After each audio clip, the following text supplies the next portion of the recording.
The little gallipot of a boat that we were in was gravely overloaded. 5 grown men, and 3 of them, Trelawney, Redruth, and the captain, over 6 feet high, was already more than she was meant to carry. Add to that the powder, pork, and bread bags. Suddenly the captain spoke up. "The gun," said he. "I have thought of that," said I, for I made sure he was thinking of a bombardment of the fort. "They could never get the gun ashore, and if they did, they could never haul it through the woods." "Look astern, Doctor," replied the captain.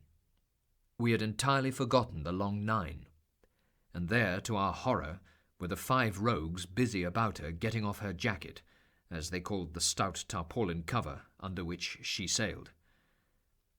We put the boat's head direct for the landing place, but the worst of it was that with the course I now held we turned our broadside instead of our stern to the Hispaniola and offered a target like a barn door.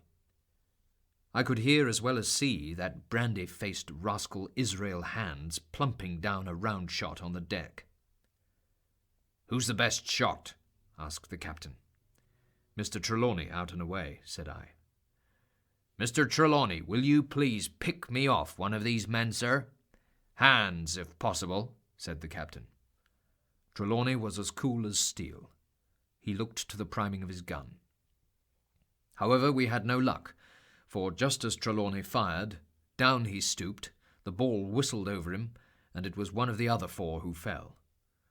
The cry he gave was echoed not only by his companions on board, but by a great number of voices from the shore, and looking in that direction, I saw the other pirates trooping out from among the trees and tumbling into their places in the boats.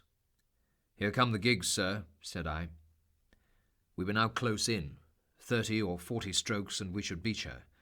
The one source of danger was the gun. "Ready!" cried the squire.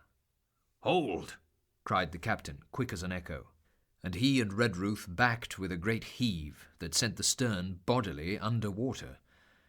The report fell in at the same instant of time. This was the first that Jim heard, the sound of the squire's shot not having reached him. Where the ball passed, not one of us precisely knew, but I fancy it must have been over our heads, and that the wind of it may have contributed to our disaster. At any rate, the boat sank by the stern, quite gently, in 3 feet of water, leaving the captain and myself facing each other on our feet. The other 3 took complete headers and came up again drenched and bubbling. Only 2 guns out of 5 remained in a state for service.